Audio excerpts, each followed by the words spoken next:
So today we want to look at duality. What idea does the word duality connote as far as you're concerned? What idea does it give you? Concept of double. Double. Right. Yes. So could you give me situations where duality plays a role?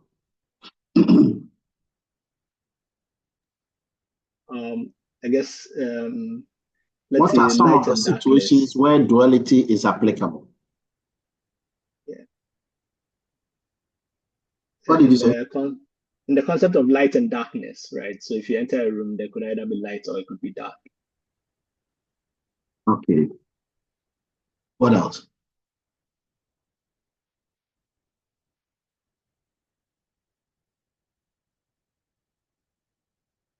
Does that the duality play a role? In the concept of cost theory versus production theory, duality plays a key role there. So whereas production looks like an N shape, cost looks like what? You can tell us. Production looks like an N shape. Cost looks like what? To look at U shape. U shape. So that's one area where duality plays a role. Where else do you think duality plays a role? Well, you can use duality to link zero-sum games in game theory with linear programming. You can do that. So duality plays a role there. Where else does duality play a role? Now, can we also link you to the concept of profit and loss? Not profit, profit and loss, yes. So as profit is going up, loss is coming down, yes? Because if you can give an example, then you understand it. In economics, if you have heard about the Slasky equation, the concept of duality is very applicable there. Cost minimization versus output maximization, duality plays a role there. And of course, duality is going to play a role in resource allocation problems like we're about to see. Primal and then dual.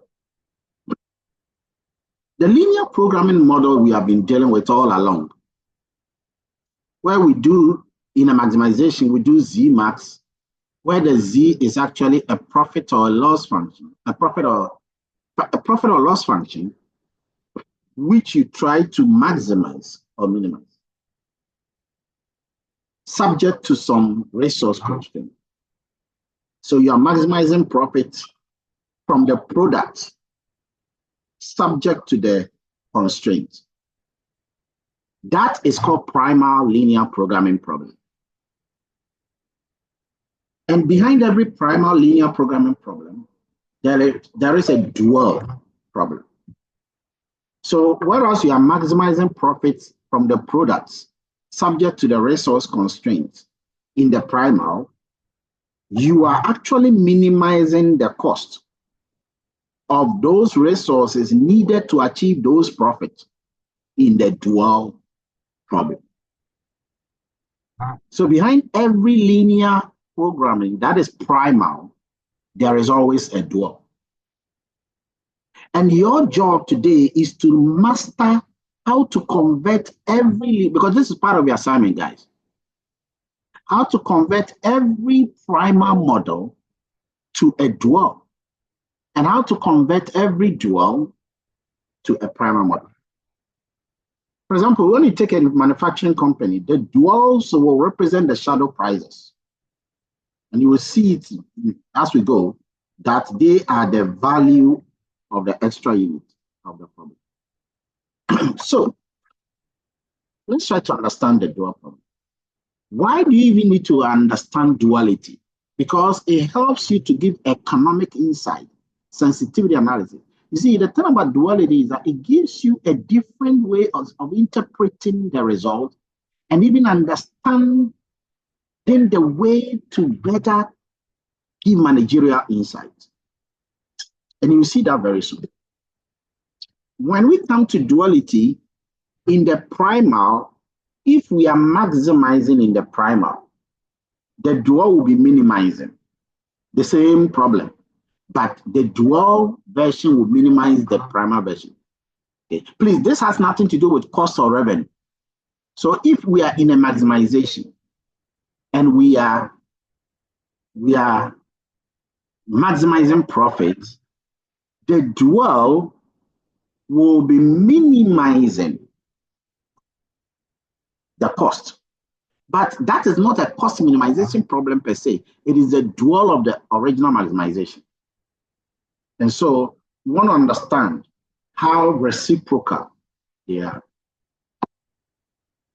So let's take a typical primal problem where you are maximizing a linear programming problem. This is a general form. In this general form, you have a Z max here, which is objective function. You have a coefficient C1 multiplying the decision variable x1. And you have the other coefficient C2 multiplying the decision variable x2. And then you will have another coefficient C3 multiplying the decision variable x3. And then you have another coefficient C4, like that, until you get to Cn, that is the total number of coefficients, the last one, multiplying its corresponding decision variable. This is objective function subject to the constraints. And watch the way the constraints are. The constraints are in such a way that each of them will also have a coefficient and corresponding decision variable. Each one. But what is so beautiful is that here we are using A11, A12, A1, whatever to represent the coefficient. But on the right-hand side of the constraint, you have what is known as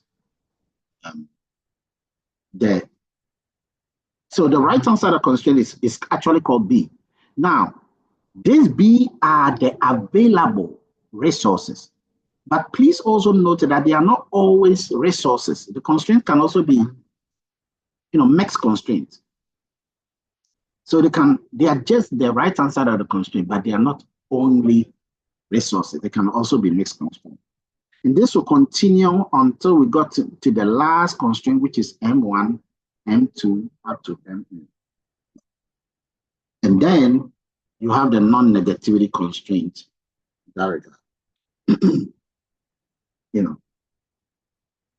So, question is, how do you, this is a maximization problem. How do you now convert this maximization problem, which is a primal model, to a dual?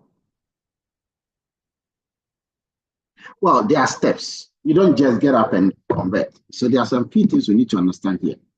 This is the dual problem. And I want you, the same letters are what we are using. So I want you to see what has changed. So the first thing about the difference between the primal and the dual is that whereas the primal is a maximization, the dual is what? The dual is what? Simon. Solomon.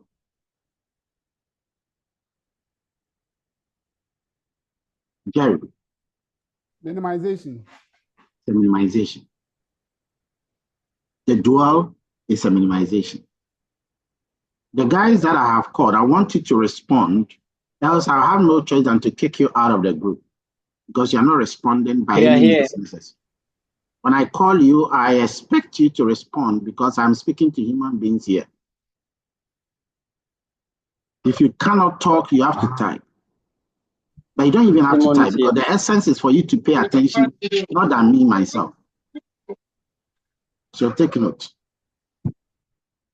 All right. So you have a maximization and then you have a minimization. You will also notice that the Z value in the objective function, which is being maximized in the primal, is a W value in the dual function, which is being minimized. Number 3, you will notice that the coefficient in the objective function will switch to the right-hand side in the dual. So the coefficient of the primal will go to the right-hand side of the constraint in the dual. That's critical. Number 4, you will see that the right-hand side of the primal will go to the coefficient in the dual. So basically what I mean is that the coefficient in the primal will switch with the right-hand side of the dual. So when it comes to the right-hand side, the coefficient which was C1, C2 up to Cn have come to the right-hand side of the dual, and then the right-hand side of the dual have also become, the right-hand side of the primal has also become the coefficient in the dual, B1, B2, B2. In the dual, you will see that the decision variables are no longer X1, X2, X3, but they are rather Y1, Y2. So I mentioned 5 differences. Okay? And you could see that these are the 5 major differences that you would have to alter when you are dealing with the dual and the primal. Everything I've said is here. A minimization problem that has all the greater than constraints. Oh, the other thing is that you see that the minimization in the maximization problem, the less than or equal to sign becomes the greater than or equal to sign in the dual. So you can see that the less or equal to, all of them have become greater or equal to in the dual, which changes the way you should see the C1, C2, C3, because they are no longer available resources. If the primal is a normal minimization problem like we have, then we can define the dual to be the next one, which is what I've indicated. The tabular method of finding the dual makes it clear that the ith dual constraint corresponds to the ith primal variable. We said that also. So the ith dual constraint. So if you come to the constraint, this constraint 1 here will respond to the coefficient 1. I mean the last one. Okay. It will correspond to the primal variable. So the entire x, constraint. So if the constraints are 1, 2, 3, 4, 5, then you should know that the coefficients or the decision variables are 1, 2, 3, 4. Okay. Let's take our own that we have. This is the one we have been dealing with all these while. The one you have on your screen now, is it a primal or the dual? This maximization problem, is it primal or dual? Emily? Primal. No, primal. Okay. Now, if you were to convert this primal to the dual, let's start with objective function. How would objective function change? Who can walk us through? How will you write the objective function alone? Come to the constraint. What will be like? Yes, Emily. See, I'm watching the hands that are. The new objective function is going to be W min equal to 40y1 Equal to plus 40y1 plus 120y2. Good. So what you have done is that she has swapped the constraints. He has used the constraint. In fact, normally the best way is to rotate it anti-clockwise. To rotate the 40 and the 120, the constraints anti-clockwise. And it helps you to know how to write it. And the good thing is that you've changed the y, the x's to the y. Okay. Who can walk us through how to write the first constraint now? The first constraint, Simon. Doc, this is a question. I realized that it is 40y1 plus 120y2. Why 120? Why what? Why 120? And not 50y2? Because she was taking the constraints on the right-hand side. That is what we said. We gave 5 things that changes. We said that the constraints on the right-hand side, they become the coefficient in the dual. That's what we said. The constraint on the right-hand side, that is what is used to write the dual. And they make up the coefficient of the objective function. You got to write that statement down because it's just one of the 5 criteria. Okay, let's go to Jerry.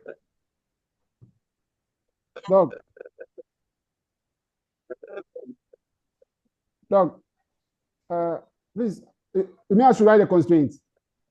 Yes. Okay. So how many constraints are you going to write? 3, including the non-negativity. Forget about the non-negativity. Okay. So how many constraints? 2. Why are you going to write 2 constraints here? It depends on what? In the objective function, we have two coefficients, and they are going to serve as the resource available. No. The question is why are you writing 3 constraints? It's based on what? It's actually based on what? The 3 constraints you're writing. The constraints in the dual, the number of constraints would depend on what? Would depend on the number of coefficients we have in the primer. It's not the coefficients per se. We said it before. It's not a coefficient. Don't guess. Don't guess again. It's not a coefficient by what? Who can tell us? The decision variables. The decision variables. We said that before. Okay. You should write it down. Yeah. So all you got to do is to count the number of decision variables in the objective function. Of course, somebody might argue that the decision variables, each decision variable will have coefficients anyway. And so that is why you can also say the coefficient. But the real thing is that the number of constraints in the dual equals the number of decision variables in the primer. Write it down. Equals the number of decision variables in the primer. Okay.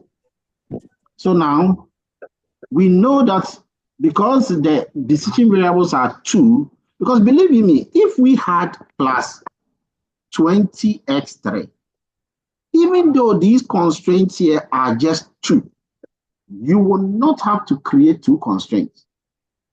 You will have to create what? 3 constraints. That's what you got to understand. So the number of constraints are dependent on the number of decision variables. The constraints that you see here in the primal, they are only 2. Even if you have another value like 3x3 and then 7x3, it's still 2 constraints that we have here. But then we have 3 decision variables. And therefore, the number of constraints in the dual is going to be 3 constraints. Okay, let's move on. So now, you're about to give us a constraint, aren't you? Jerry.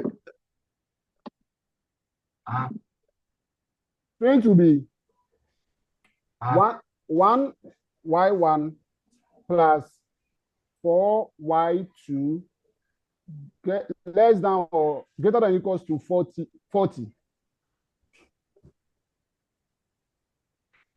Greater than or equal to 40. Yeah. Very good. 1 second. All right. So, Jerry, you were trying to give the constraints. And I'm going to ask you some questions. It's not just giving me the constraint, but why you gave the constraint the way you gave the constraint. So what's the next one? It will be 2y1 plus 3y2 greater than or equals to 50. Why? Because earlier on we said that, for example, if you have profit in the primer, when it comes into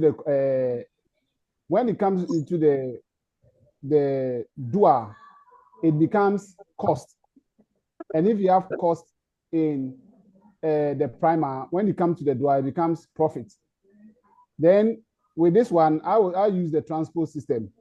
So it turns out that what was here becomes, what was the coefficient here becomes rather the resource available. And so we only say that the what was where becomes what? So the decision variable in the objective function becomes the resource available in the constraint. Sorry, in the dual. No, that's wrong.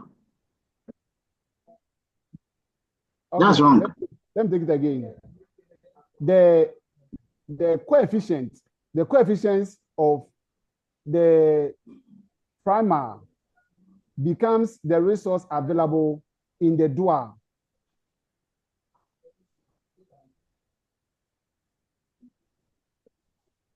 Not helping.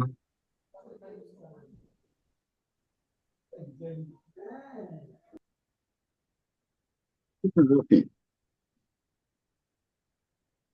Because you should be able to tell me what led to your swapping the changing.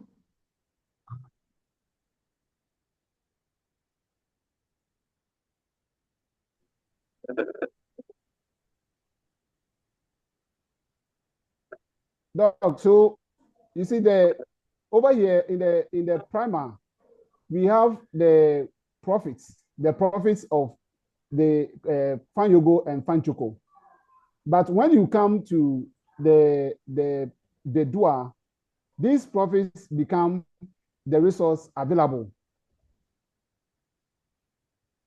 They are not resource available. That's again, don't use the word they are resource available. Just use a mathematical framework like this thing becomes that on the right-hand side or the left-hand side of this, but they are not resources available. So when it comes to the constraints, they are resource available. So you are saying that the Y's here are constraints. Is that what you're saying? So this one's here, this is fine. This can be fine. You go this fine. You go constraint. Yes. And what is that? But you said resource available constraint. It tells us the value of the cost.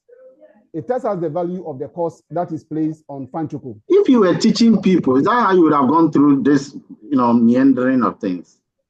If you were really teaching people. No. Yeah, the way you are struggling, you are struggling so much to make sense of what you are saying.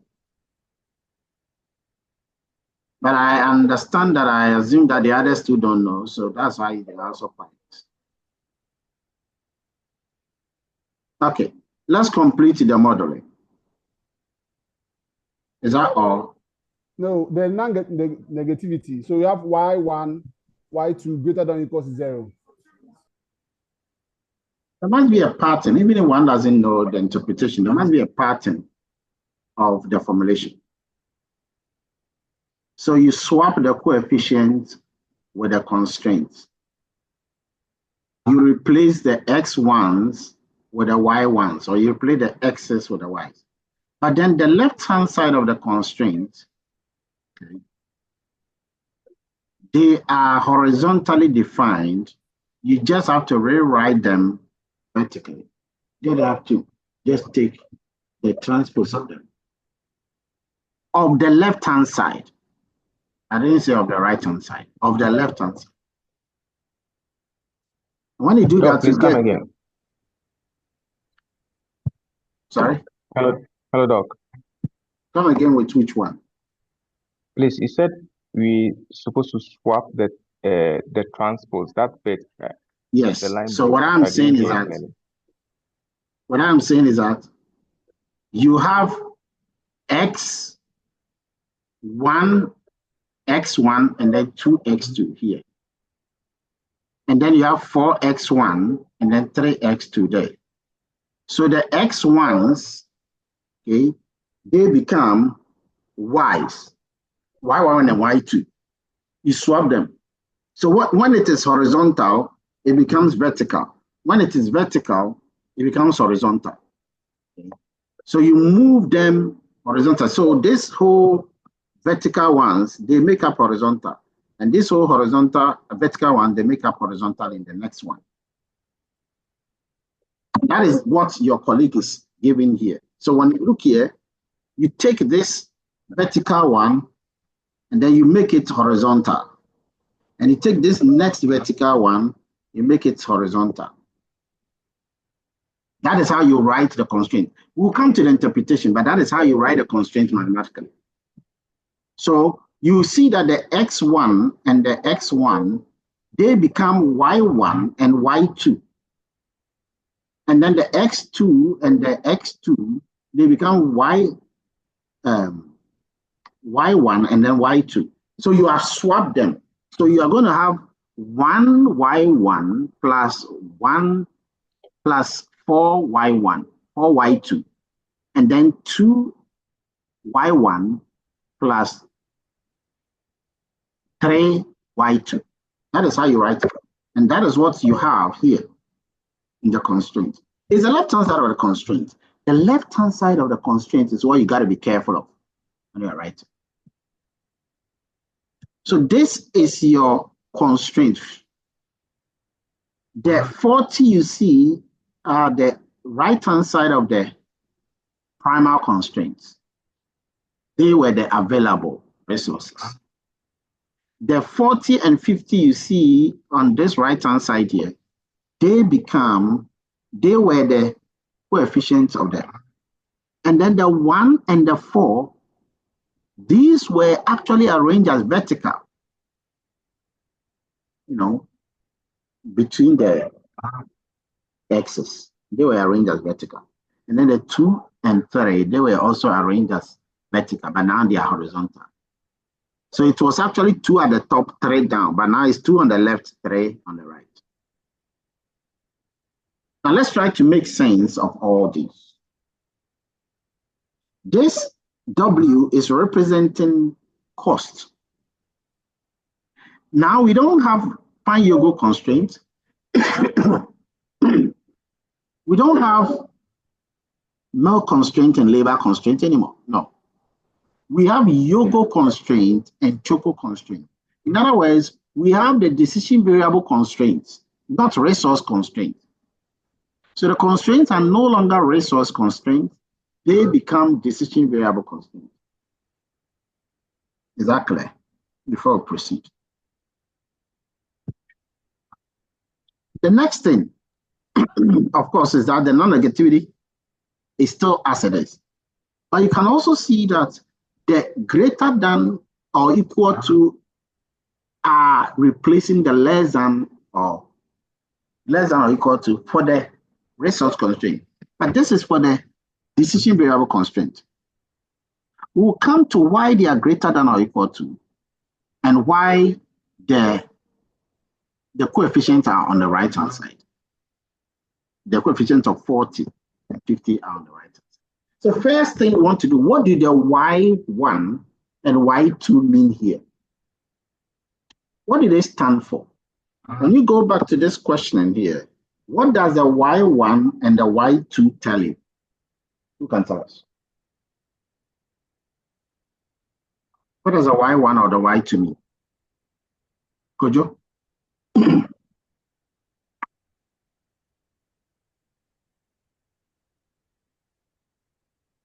Kojo, Daute, Albert. Oh, Doc, I think it's the resource usage for Fan Yogo. So Y1 in this case would be the labor usage for Fan Yogo, and then the Y2 would be the milk usage for Fan Yogo. So,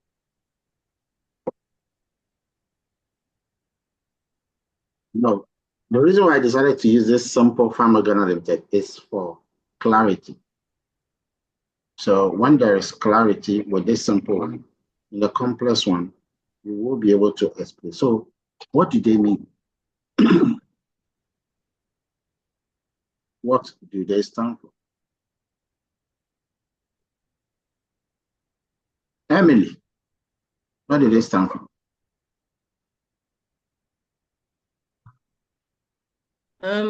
Doc, I think it's going to be a unit, the unit of milk and labor being used. So 1Y will be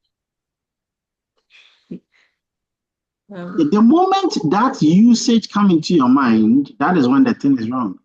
So this Y1 and the Y2 are prices you pay. Remember, we are trying to looking at value here, cost here. They are the prices you pay for using the labor. It's not the usage, but it's the price you pay. That's the key. So Y1 here is a price you pay in case you spend 1 hour of labor. That is Y1. And if you actually spend not 1 hour of labor, but you actually spend 2 hours of labor, then it's going to be 2 times the Y1. So the price you pay will go up because you are using too much what? Labor. If you are using 40 hours of labor, then the price you got to pay for using that 40 hours of labor is going to be the 40 Y1. But then the Y1 itself is the price you pay for using 1 hour of labor time. Does that make sense, guys? Yes, it does, Doc. Okay, so what then is a Y2? Albert. The price you pay for using a unit of milk. So if not, by the way, by saying a unit of milk, you mean 1 gallon of milk, isn't it? Yes, Doc. Normally, when you use a unit of measurement, it makes sense. So when you now, instead of using 1 gallon, and you decide to use 10 gallons, what happens? You multiply the cost by the 4. You multiply the what? So since Y is the cost of the using 1 gallon of milk, if you use 10, you have to multiply that 10 by the cost of the milk. Okay. I know you're using the word cost, but technically, it's not really cost. It's what? Price. Sorry, yeah, the price. But why do you think it's best to call it price than to call it cost? Who can tell us? Why? Why is it good to call it cost price than to actually call it cost? Why does that make managerial sense?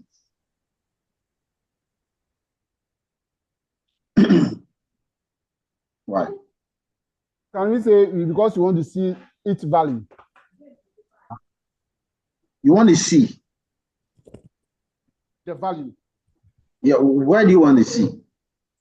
I mean, by calling it price. Yeah, but what do you want to see? When you say, does that mean that you want to see each value? I don't get it. Explain what you mean by that. You want to see the value of the prices of, let's say, a gallon of, so the price we impose on the product. You have confused me now.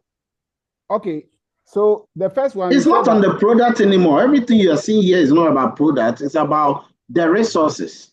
Yeah, so when you see the prices, the value of the price on the gallon of milk used.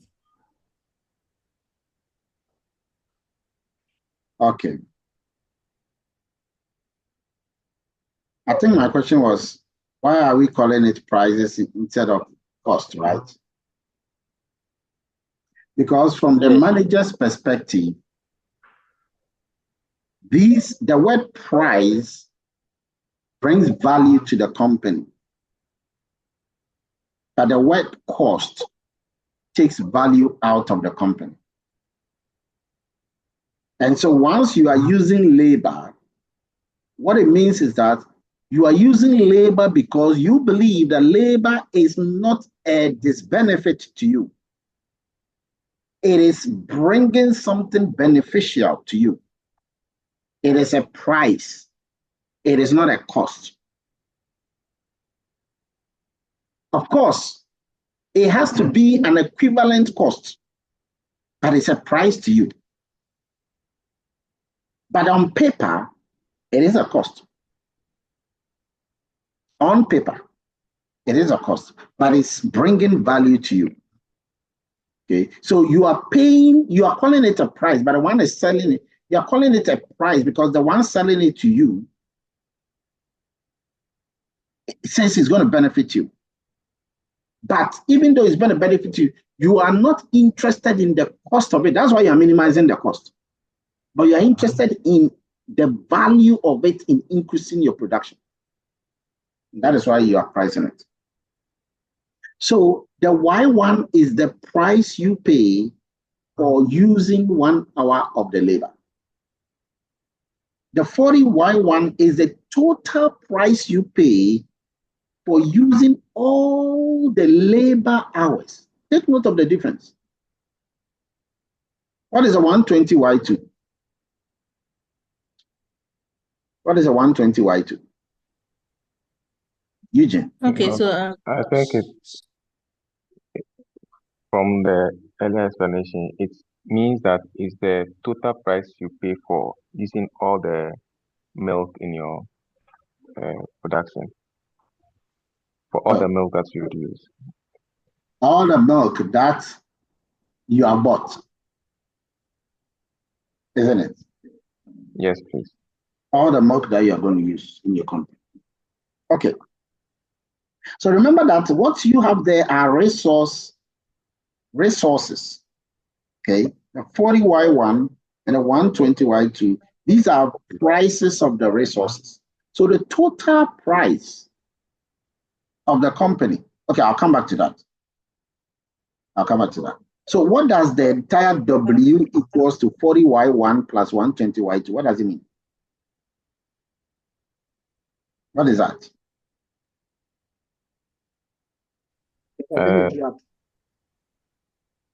What is that? It's your So it's going to be the total.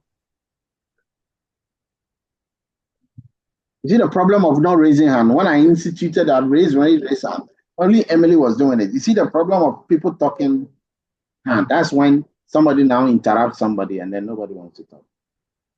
Like if you had just raised your hand, it would have been easier for me to call the person.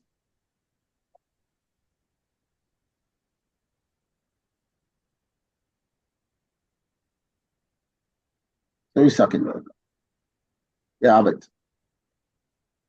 Doc, I believe it's your attempt to minimize the overall price that you pay for the resources that you have available for production. You said so many things. What I was asking is, what is a 40Y1 plus a 120Y2?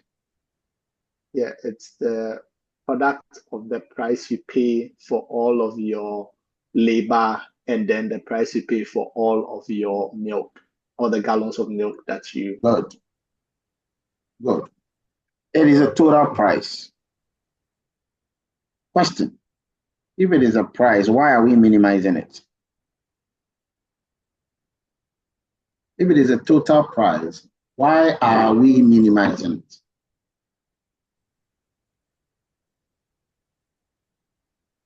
Simon. So we are minimizing the total price because for those providing the labor, it is a price for them, but for the firm, it is the cost. And the same way, milk is a cost to the company, but so for those product providing it is a price to them. So we have to minimize those prices so that we can increase our total revenue. Good. So remember that it is when the Y comes into the picture that the 40 becomes useful. It is when the Y comes into the picture that the 120 becomes useful. All right. So now you understand the objective function. Any question about the objective function? You are minimizing the cost of the company, the total cost of the company, for producing yogurt and chocolate. Okay. But from your perspective, as a manager person, the reason why this is because you are speaking from the perspective of the resources. You are not speaking from the perspective of the production. It's from the perspective, because look at yourself as you are buying. You are buying labor. You are going to the market to buy labor. So you will bargain for a cut in price. All right, let's go to the first constraint. The first constraint says 2y plus 3y2 greater or equal to 50. What does that mean? What does that mean? Let's go here. Then you can appreciate this.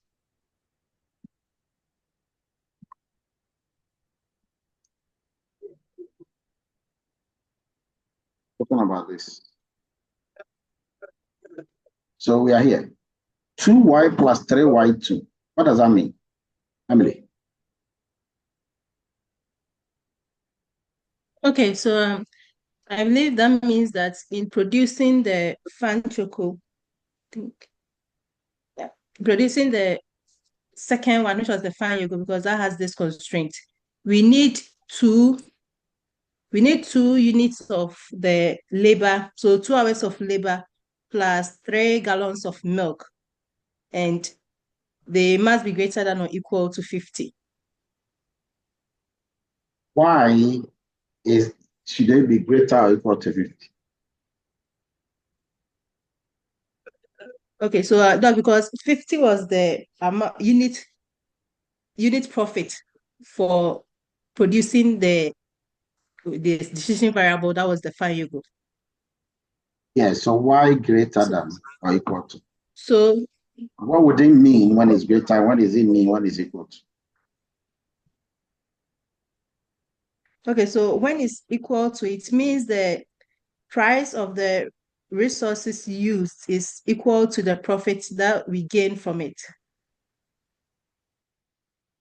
Are you sure? Or you will come again? Are you sure? Okay, Doc, I'll come again.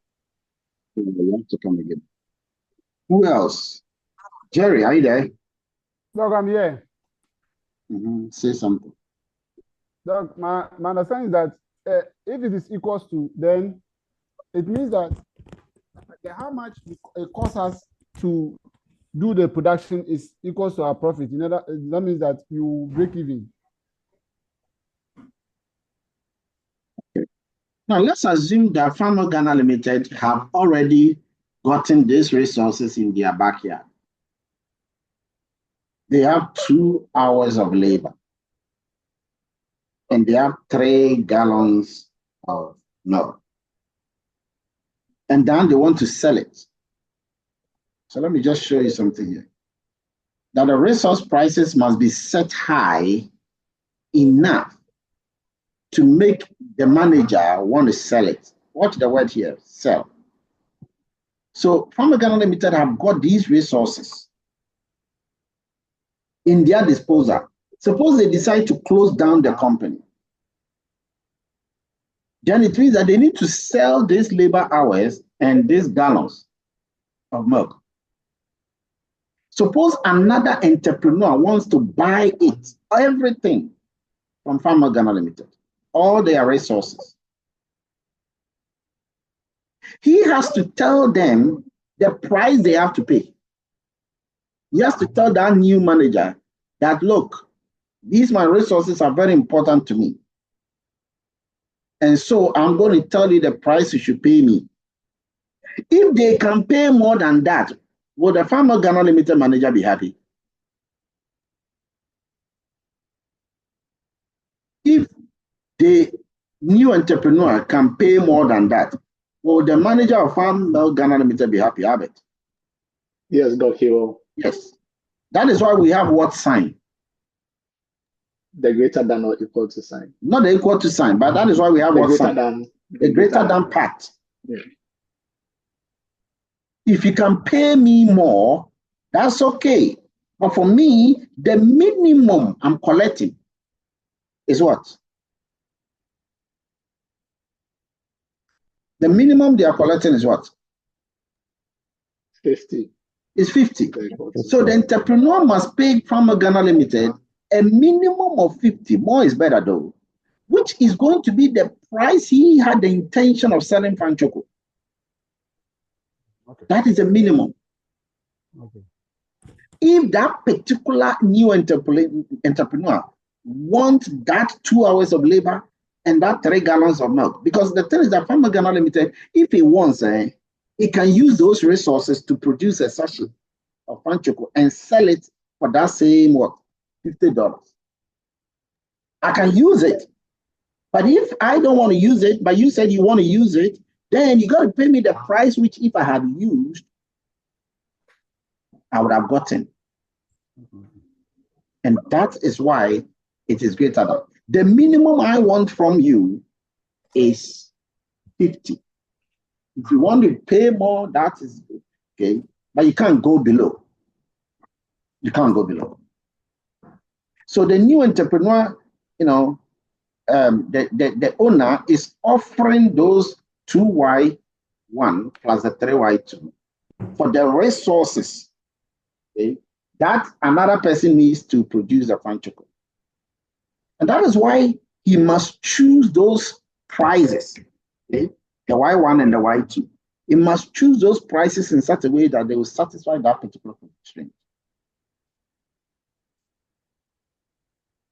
So, who can interpret the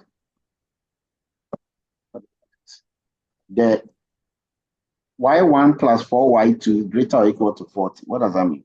Can interpret that?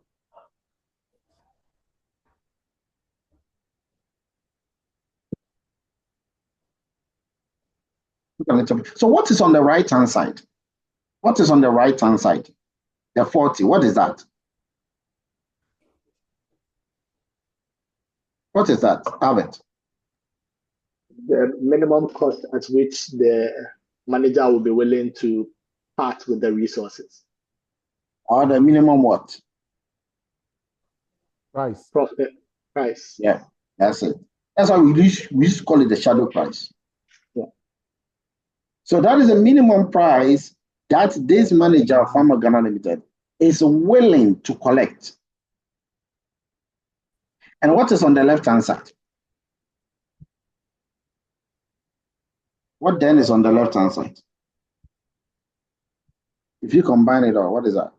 If it was the primal, we would have said that the left-hand side is the resources actually used. And the right-hand side is the available resources. Now, what is on the right-hand side is the minimum price. You know, the minimum price for the production of fine yogurt. That's what is on the right. Of course, more is allowed if somebody is willing to pay more. Yes, Emily. Doc, the left-hand side will be the available resource to sell.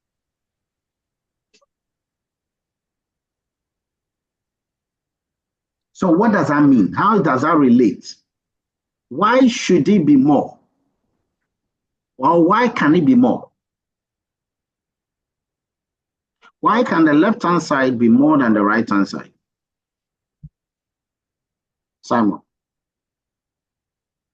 Okay, so if the 40 is the minimum price that the manager is willing to sell, then the labor and the resource for that the milk should be high enough so that at least he can break even or he can make profit if he want to sell them off.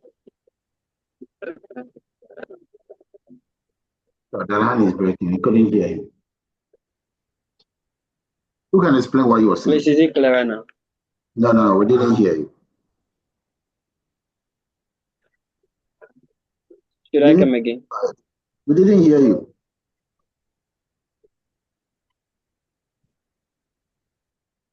And somebody say to him, we didn't hear him.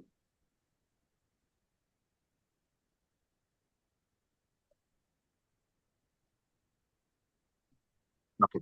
Anybody else? So those resources that are used to produce fine yogurt. Yes, Eugene. Yeah. So the Y1, the left-hand side, I believe those are the minimum resources contributing to make at least the profit of 40 or more. Those are the minimum contributing resources to make that profit or more. Not really the minimum contribution of resources. They are not yet the minimum.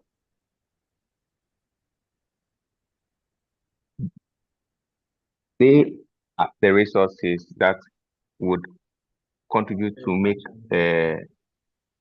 at least that 40 profit or make break-even. Can't you talk without bringing that at least 40? Because that is talking mathematical. Okay. When can it be greater than and when can it be equal to? When it is greater than, then it means the price, the contributing price exceed what is expected. Don't speak to me. Speak practical. Don't speak mathematical. Yes, Emily. Okay, Doc, the left-hand side, thing is the amount the manager is willing to sell the resources. And so if the right-hand side is if the right-hand side is less than the left-hand side, then it means the manager is making profit. And so that's what he will want. Since the right-hand side is the least amount he will accept. So generally they will prefer the left-hand side to be more. The right-hand side per se, that is the least amount. It's the symbol that makes it the least amount. Okay. Or you mean, because that symbol there is greater than or equal to? Or you mean 40? No, Doc, is the greater than or equal to. So if it's equal to, like, it cannot be less than that. So that's the least amount that can be accepted. What cannot be less Doc, than? please, you said. What cannot be? Doc, that the left-hand side cannot be less than the right-hand side. Yes, mathematically we see that, but how practical is that? Okay, so it means the manager would not accept any price less than 40. So he will be willing to sell the resources in the left-hand side as long as the right-hand side amount is more. So what is the left-hand side? Albert, come in. Okay, so the left-hand side is the total value for trading the resources. So the total price of trading the resources should be greater than the profits that he would have earned if he produced it himself, which is the right-hand side.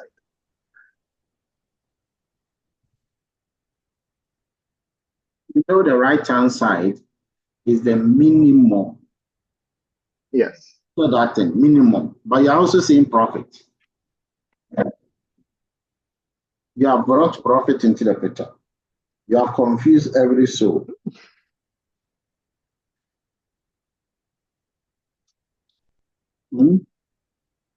Emily, you know what Emily is saying? You should have let me finish. Yeah. You have this as an exam question. That's why it's important to understand it. So the 40 on the right-hand side is the minimum price that the manager is willing to take.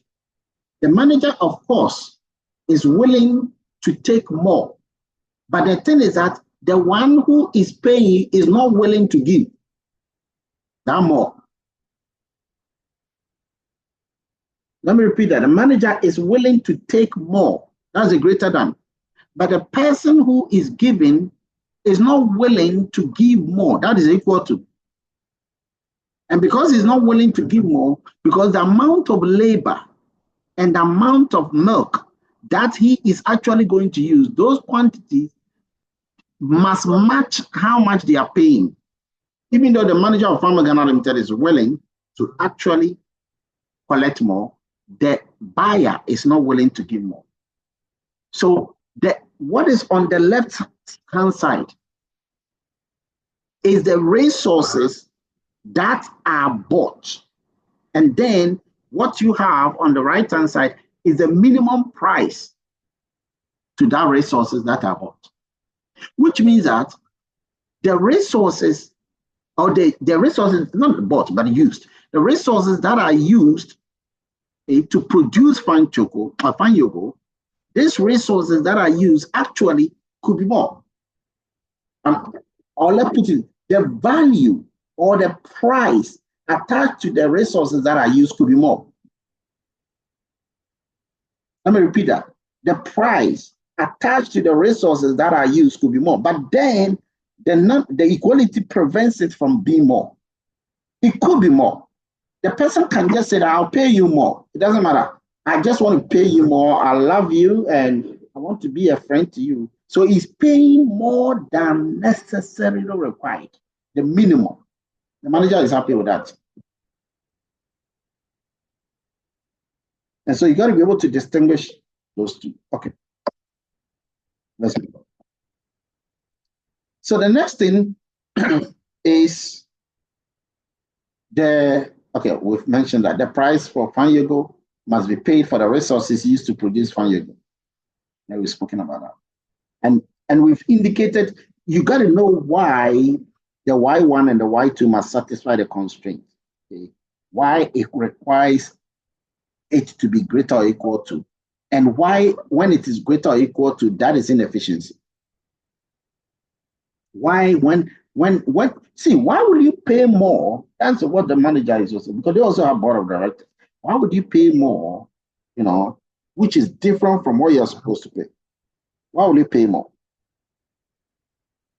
Because the resource shadow price for the hours and for the labor that you are paying more, that doesn't match the price you want to pay more. So why would you want to increase it beyond 40? But you can get some freebie who will increase it.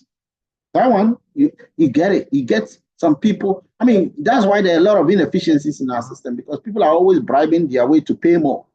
Why would you give that policeman 100 because he told you that, where is your license? And you've left your license at home.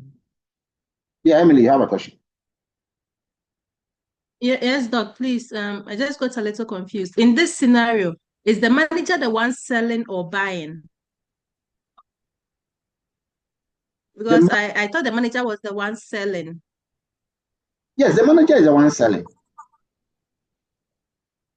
Okay. The manager is selling. The manager of Farmer Ghana Limited is selling those resources to a buyer. Okay, so Doc, in that instance, won't the stakeholders or the ones in charge be happy if he's able to get more than the 40? In charge of which one? Doc, please come again. You said in charge, stakeholders in charge. Stakeholders of which company here? Which manager? Doc, the Fan Yogo, the manager that's selling the resources. Not Fan Yogo. You mean Farmer Ghana Limited? Sorry, yeah, Farmer Ghana Limited. They've done what? Doc, won't they be happy if the manager is able to sell more than the minimum price, to sell it for more than the minimum price? If the manager is selling more. Yeah, yes, the price that he... But the people are not willing to pay more. Okay. They won't be happy. That is why I say that it is possible. That is inefficiency is possible. But then the people are not willing to pay.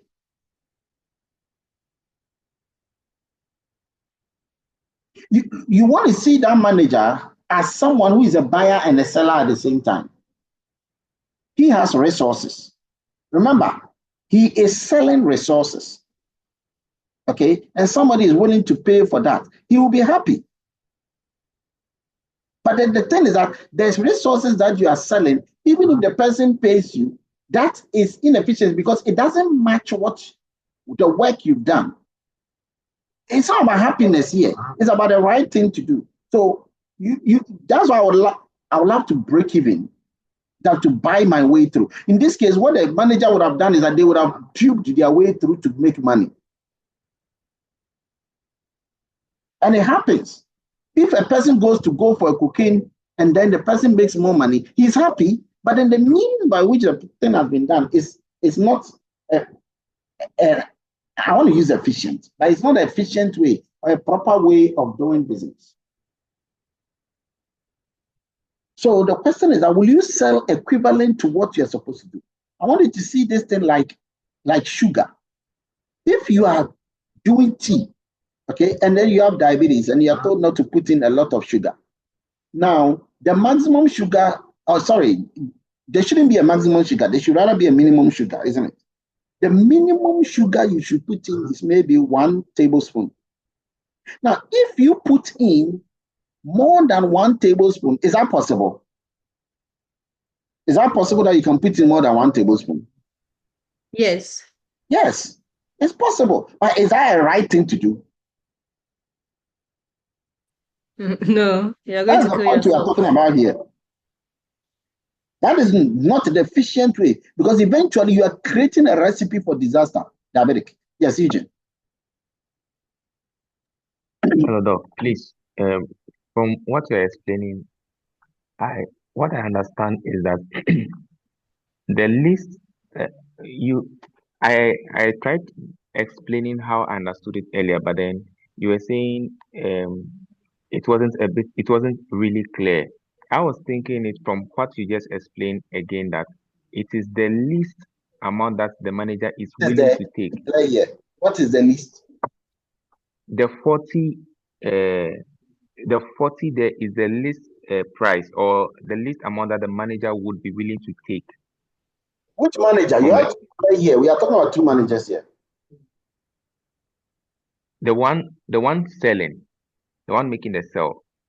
That is the least amount that they will be willing to take from partner away with those resources from the left hand side. And then the left hand side is what?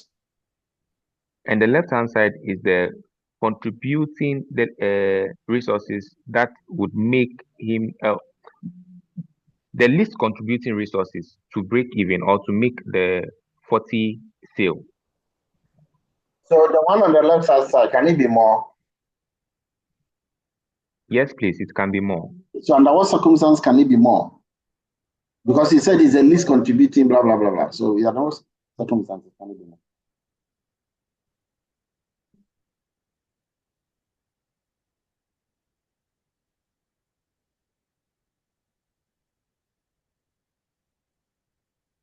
Opele, are you there? Yes, Doc. The conditions under which now it is making you think. You thought about only the right hand side. That right hand side is fixed. Keep that in mind. That right hand side value is fixed. What is that right hand side value? It's fixed. It's a price. We are in a perfectly competitive market. The market has determined the price. The price is fixed. The individual firm must take the price. It's a law of one price. And so what you got to do now is you can decide to increase the resources or cut it down. But you want the resource to go. You don't need it. So whatever you price it, if the person tries to give you more, you can take. That is what you price it. It doesn't matter the law of the one price. Let's move on. We are delaying here. So In general, the solution to the dual problem does not yield prices. Sorry, it does yield prices. It gives you prices, what is known as the shadow prices for hours of labor, and the shadow prices for gallons of milk.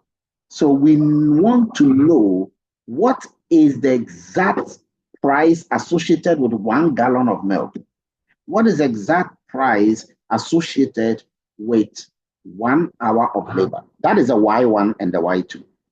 These are what we know as the shadow prices or the prices. That is what this thing is getting you at. I had to just give you that explanation. Let's go to a different one. So this is another primal model. I want you guys to convert it to a dual for me right now. And when you have done it, you read yours for me and let me see. How will you convert this to a dual? Before we solve the next one. Yeah, check. How will you convert this to dual? You can say it. So raise your hand and tell us. You have to move all those things on the left-hand side here and bring it here. And move all those there and take it there. Yes, Emily. Okay, so the objective function becomes W min equal to 48y1 plus 20y2 plus 8y3. Subject to the constraint. So the first constraint is going to be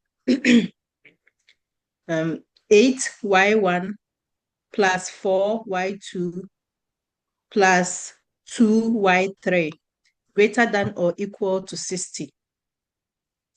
Then the second constraint is going to be 6y1 plus 2y2 plus 1.5y3 greater than or equal to 30. And then the next constraint will be 1y1 plus 1.5y2 plus 0.5y3 greater than or equal to 20. Then the last constraint will be y1, y2, y3 greater than or equal to 0. That is how you do the dual formulation of this problem. That's exactly this. Okay, now there's a theory of duality that you got to know. The theory said that if the primal model is unbounded, the dual linear programming is infeasible. And the same way, if the dual linear programming is unbounded, the primal model is infeasible. Now, we spoke about infeasibility in the primal model. Okay, in the primal model, last time we spoke about infeasibility. Infeasibility is where you don't find what?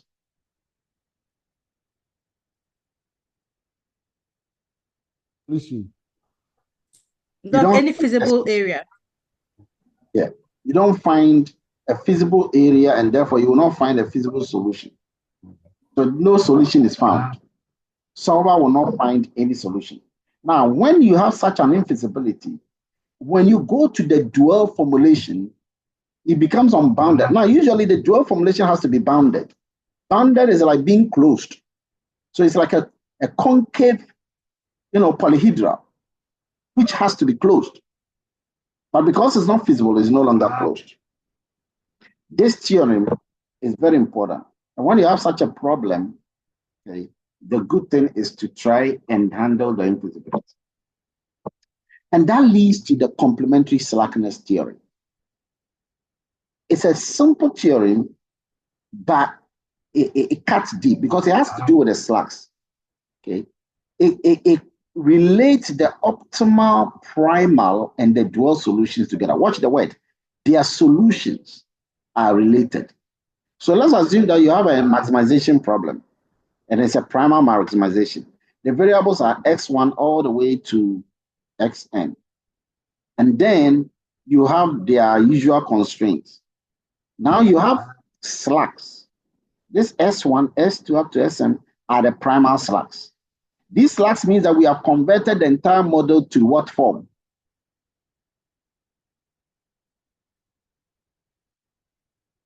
Standard forms. Okay. Then the dual is a normal minimization problem with variables y1, up to ym. If you let E1 all the way to En be the opposite of the primal slacks, which is the excess variables, okay, or what you might call the surpluses, okay, the excess, the surpluses, then the complementary slackness theorem simply repeats what we just said. Okay. If we let this X be the decision variables, the feasible primal solutions, and then the Y here be the feasible dual solution, okay, then X is a primal optimal and Y is a dual optimal if and only if the slacks are 0.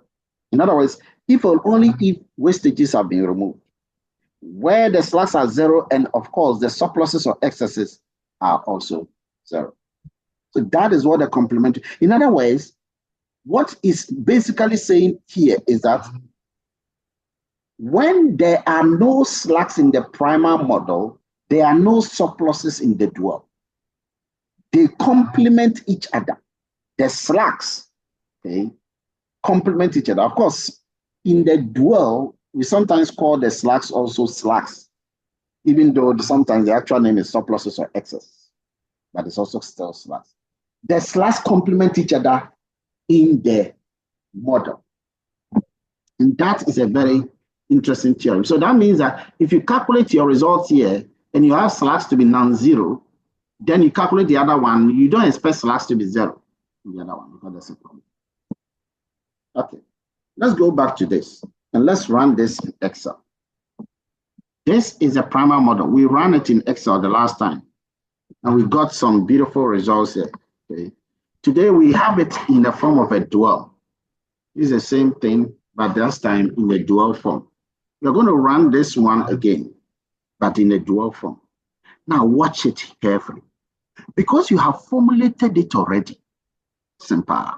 You are going to run it, but you are running it with a dual mentality. So let's quickly go to Excel and then showcase that. So you can open your Excel and also follow through. I'm just going to formulate an Excel version of this and run it, and you will see how the results match. Always remember that a dual Z value equals a dual A. A dual W value equals a dual, equals a primal Z value. Keep that in mind. A dual W value equals a dual primal value. I think you guys understand what I mean. So let me open the Excel and watch how you, because the issue about the formulation, the issue about the solution is not about the solution, it's about the formulation. Once the formulation has been done, the solution is easy. So once again, we'll call here Farm Milk Ghana Limited, Farm Milk Ghana Limited, Farm Milk Ghana Limited, the same way as we had with the other one. And we had Fan Yogo, and then we had Fan Choco. But now we have the price of Fan Yogo, and we have the price of Fan Choco. So let's call it Y1 for the price of Fan Yogo, Y2 for the price of Fan Choco. And we normally put at the far end the Z value, but this time we are putting at the far end the W value. Okay. Now below here, we are going to put the coefficient of the what do you call it? Of the prices. Okay, the coefficient of the prices. The coefficient of the prices. You remember that the model, if you could remember the model, the coefficient of the prices was 40 and 120. Do you remember? You remember that they were 40 and 120 for the dual? Yes, Doc. In fact, let me just rather move, and I think I normally go down. I'll put a coefficient down, and then I'll put the decision variables rather initializing them to 0, 0. Then the coefficients were 40 and then 120. That's how it was. And then we can now formulate the objective function. The objective function is pick the 40, multiply it by the decision variable, the same time as before, press the F4 key, do the plus, collect the 120, multiply it by the decision variable, press the F4 key. And then now we can talk about the constraints. Because you have formulated it, okay? I've been saying, because you have formulated it, you don't have any wahala. Now, what are the constraints? We had the Yogo constraints, then we had the Choco constraint. Remember the previous one, it was rather resource constraint. You don't take it, sometimes it can confuse you. And then you have the left-hand side. Left-hand side. Then you have the sign, and then you have the right-hand side.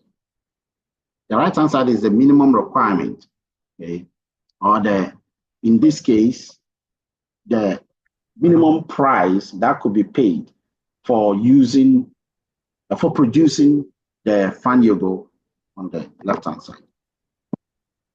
Now we had the coefficients, the same coefficient. You remember they have tilted a little bit. Okay? We had 1 now, and then we had 4. And then on the other side, we have 2 now, and then 3, after you rotated it. This formula can be copied and pasted here, and then repeated there. So when you click on this, you see that it's collecting the decision variables. The sign are now greater than or equal to, so you write this, and then you write beautification. The right-hand side are the 40 and the 50, which we know of. Originally, they were the availables. But here, they're the minimum price that will be paid. Once you've done this, you are done. Now you go to the formulation. Click on the data tab. On the far right, click on the solver. And this is a minimization problem. So instead of this maximization, you click minimize. And when you click on this minimize, you select the minimize value. Minimize value is this objective function value. By changing cells here are the decision variables. So you select them. You take your constraints. You select the left-hand side of the constraint. You see the symbol here is less or equal to, but principally is greater or equal to. So you select the greater or equal to. Then the right-hand side of the constraint, you select the 40 and the 50. You click OK. You initiate the non-negativity constraint, select the simplest algorithm. You run the model and just watch what happens. I restore the original values, and then you have your sensitivity report. Click OK to show the sensitivity report. So this becomes the sensitivity report. So what do these mean? Okay. Now you can see clearly that the dual values, okay, the shadow prices are now the optimal solution. In the previous, the shadow prices were there, okay, but now those shadow prices were down here, but they are now the decision variable. So you've actually generated the shadow prices. That is the price you got to pay for using fan yogo. Okay, that is the price you got to pay for using fan yogo. And where is that? The resources that you are going to use. Okay, so the labor hours. Okay, so this is the labor hours you are actually using, and this is a price you pay for using 1 labor hour. So if you want to know the total number of labor hours, you multiply this 16 by this 40, and you will know the total price you got to pay for using the labor. And if you want to know the price you pay, again, when you multiply this, you're going to get 1,360.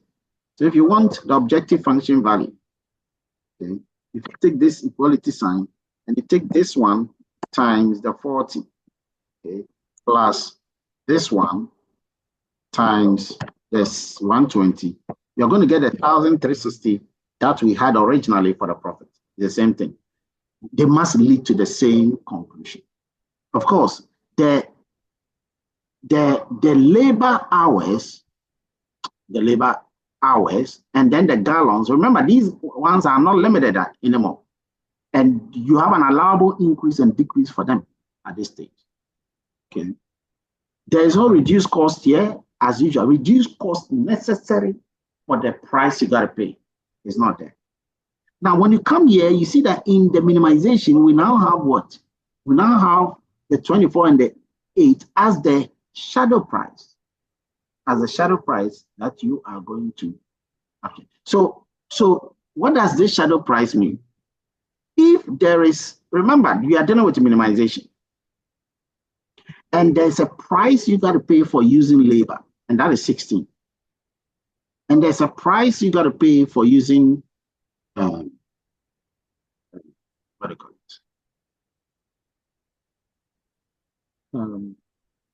For using, what's the other one? Yeah. For using Milk. the Milk. Okay. I was just checking whether you people are there. So that is what you have there. Normally, you wouldn't get this. You wouldn't get this in the normal, exam situation, because it's the same thing you're going to get for the other one, and you can interpret it easily from the other one. But sometimes, we've said it before, sometimes you want some specific managerial sense to make. You can use this data set to make the same managerial sense. That is how you examine the shadow price, you examine the reduced cost. This is how you go through the duality concept. Yes, Emily. Doc, please, I think you're about to explain the shadow price here. The shadow price for these ones. What the figures mean. Yes. Like if we are to explain what the shadow price here means, how do you go about it? Okay, so we are talking about the explanation of the shadow price within this minimization problem, isn't it? Yes, Doc. Not within the maximization, but within the minimization. Let me see. Yes, I think the maximization, we established that is the additional value that we obtain for producing a unit more. So here, you know that, what is this value? 1,360, what is that? It's a minimum cost. Yes. That's the minimum cost. So the shadow price here is going to tell you how much this minimum cost would change if you should relax or you should tighten the constraint by 1 unit. Okay. Now, here, what are the constraints? The choco constraint, and then the Yogo constraint. The right-hand side of this constraint represents the price that you are supposed to pay. Hold on, let me just double check. This 40 and 50, we explain them as the price you are willing to collect if somebody is paying you. Okay, so the price you are willing to collect if somebody is paying you. And we said that you are likely to want the person to pay more. Yes. Okay, so if the person should pay more, this shadow price will tell you how cost will be lowered. So let's say that a person decides to increase the price he is going to pay you by more. A person is going to pay you, say, $1 $1 or 1 cedis more for buying those resources for production of yogurt. This shadow price indicates that your minimized cost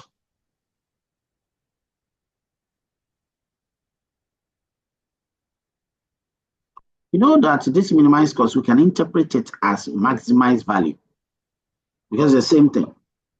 Yeah, the profit. Yes. So it's actually the maximum value. So it tells you by how much that profit or the maximized value can go up. Is it? Yeah, will increase if an additional yogurt is produced. No, is that the explanation? If resources are sold for the production of an additional yogurt, but I get you say an additional yogurt is produced. Okay? Because the right-hand side value, what does it represent? It represents the price the price you, I don't know whether it's you pay or you collect, whichever one it is.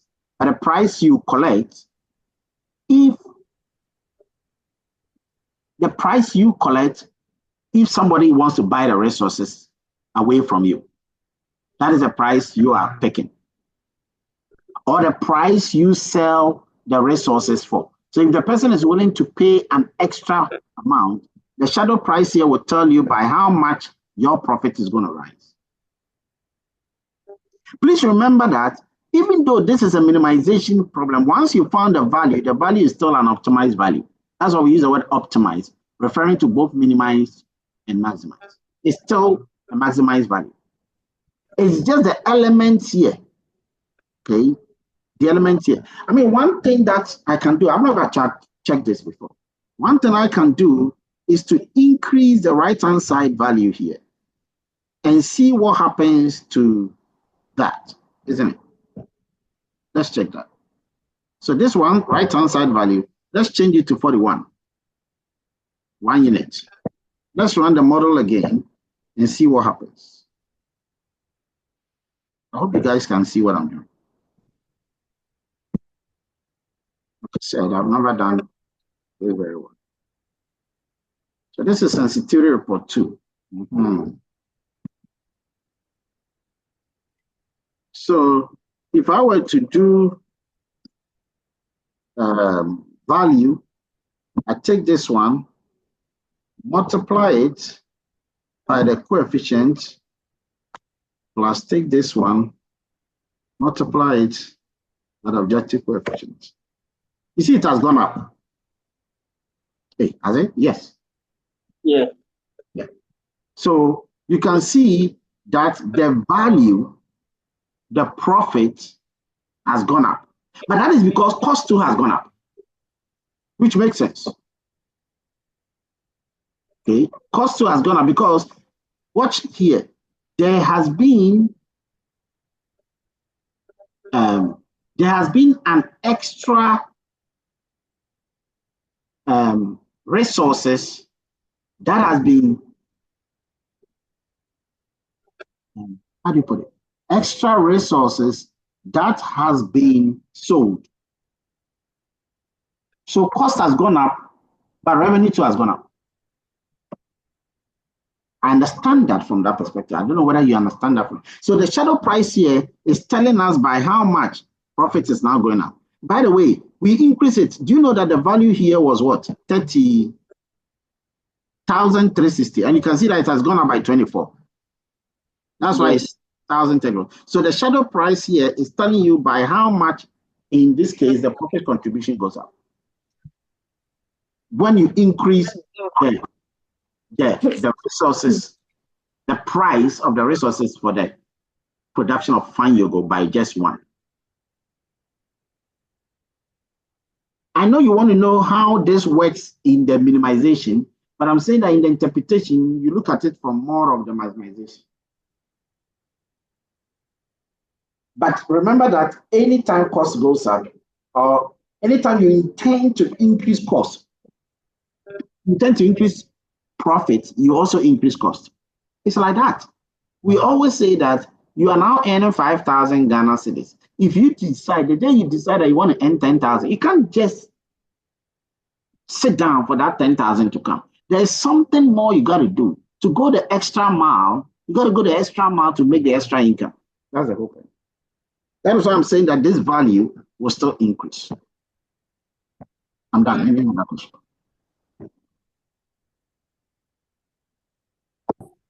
So this was what we did. We got the results here and all of that. I think I'm giving some more details about these things. Actual price paid and the minimum price you should pay. That will tell you the actual price you pay can be more, but the minimum price you should pay is the 40.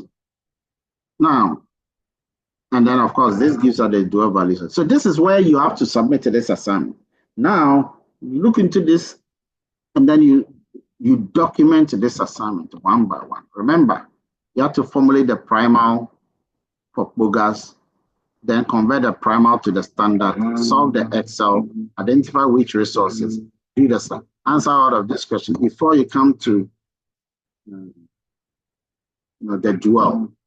Again, formulate the dual, what to do, the decision variables mean, what is the total resource price, interpret the first constraint, solve it, use Excel, find the interpret the shadow prices. What did the shadow price for lumber imply?